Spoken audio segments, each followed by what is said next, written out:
Stan, it's me and that bloody railway again. It is nearly finished, near enough. Probably should have waited till it was 100% finished, but not far off. We've ordered a sign, and my wife's ordering a sign, and we're going to call it Stanley Junction. Agreed? Agreed, right. After many arguments and disagreement, I've actually got a train as well. Got two trains. There you go. So this has got to be the shortest railway in Britain. Probably. Anyway, enough of my stupidity. About time I got back to Militaria. I have been away all week to Bonnie, Scotland, and very nice it was indeed. So plans. I say it's finished. I've got some finishing off to do. Those, it has been said in the comments by a couple of people, you know, certain things don't quite fit. Yeah, I mean, I get you. They probably don't fit. Post-war, War Department jerry cans. I'm going to paint them. And I'm going to make something that looks a bit more appropriate. An ideal thing would be a metal cage like on the back of a Jeep.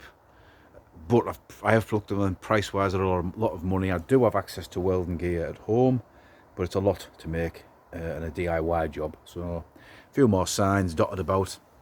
The flag, when Stanley stands in residence, probably should get another one. This corner here, I'm going to board it out, finish that off.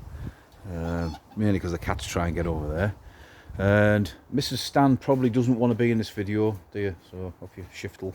We are gonna, so I'm showing you this video now and it isn't finished. Paint a strip of white along the bottom of there, and you can see she's done a fine job of planting stuff to make it look all like a real railway station, I suppose. The fillets sign. Again, so, you know, a couple of people commented it doesn't go with the theme. Fair play, fair enough. It's just I did spare. I've installed some guttering here to try and stop the rain coming down off that shed and spilling into the sitting area. And I have slept out here a couple of times, like last night. Slept out here all night. And what a nice night's sleep I had, honestly. Well, it might have helped that I had about 20 bottles of beer. I didn't have 20 bottles of beer. I had a few bottles of beer, so that probably helped the situation. And yeah, so I've moved some signs around. These are just cheap copies. And so look what else we got. Yeah, the little lantern, which was on all last night, it did run out of paraffin, but it's citronella paraffin, which is very handy. Oh, Mrs. Stan's in the shot. Oh, she won't like that. In the distance, there's a lot of, because there's trees at the back of the house, there's a lot of like mosquitoes, midges, call them what you will. And honestly, this and the one in the corner with a candle, you put that on, you don't get any issues at all. The cats are on their little leads. That part of the garden is going to get fettled, hopefully start this week. And this will be a nice seating area. Mrs. Stanley going to creep into shot again because I'm panning around. If you just want to be in the videos. There's some military for you, Bungie shirt. Oh, the bottle of beer. Well, we are on holiday. So there you go. One more little look round. I'd probably put some flags in the ceiling, but Mrs. Stan says no. Well, whilst we were away in, some more bits there. Whilst we were in Bonnie, Scotland, went into a charity shop, and usually charity shops are crap nowadays, aren't they? But I found these.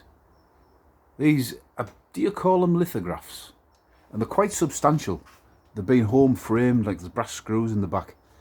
Now, I've just remembered what I was going to try and look up, and I've forgotten. I've forgotten to do it. So, these were a tenner for the 4. Now, unfortunately, when I was screwing the little brass doodads on the side, the frame was a bit loose, so it cracked the glass, which is it's a right swear word, that. But how I'm going to look at it is, imagine this was the 1950s, you know, all the Victorian infrastructure's fallen to bits, and some teddy boys came in and went, I'm going to smash it. Anyway, that's my excuse. So, they were a tenner for the 4, and they were from a magazine or a book from 1958 by I can't remember the name of the fella, so I was going to look his name up, so you know me. Disaster and unrehearsed crap is always, and never far from stale on the stand. And, oh yeah, disaster as well. I've had these 2 signs since I was a kid. Notice anything? No glass in that one. As I was screwing that one, because I'd moved them, that one shattered. So that's going to be open to the elements. Well, there won't be any rain getting in here. So I don't know how I'm going to... I might get another frame. So anyway, back to these. Tenner for the 4. And I've had a little quick look. So this first one here, the Caledonian Railway, number 123. Built in 1886, designed by the builders, or Nielsen's.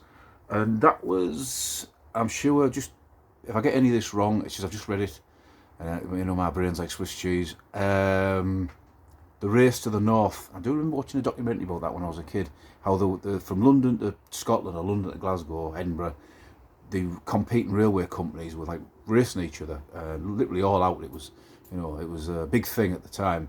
And this train was one of them, or if not the one that won the race. I can't exactly remember. It is preserved in the, is it the Glasgow Museum in Glasgow, I think. Anyway, this next one here, Lancashire and Yorkshire Railway number 108, designed by Sir John Aspinall, built at Horwich Works 1889. This one again is preserved, and it is in the National Rail Museum in York. And if anyone's got any thoughts about, oh, Stan, they look too good to be outside. Designed in made in 1958, and you're gonna nail them in here where, okay, there's no rain getting in here. There isn't. Wind, damp. They're gonna get subjected to a bit of dampness. But then I think, well, they are such a nice item. For a tenner, I know I might bugger them up. We'll see. We'll see how we get on. I think that is a photograph of the Castle Eden Railway Viaduct. I think I've had that years as well. There we go. Moving along. You've seen all this sort of stuff before. And the last few, I think they're lithographic on. These might get battered by the sun in this section. So this is the London and South Western Railway, number 563, built at 9 Elms Works in 1893, designed by William Adams. And that one survived as well, I'm sure.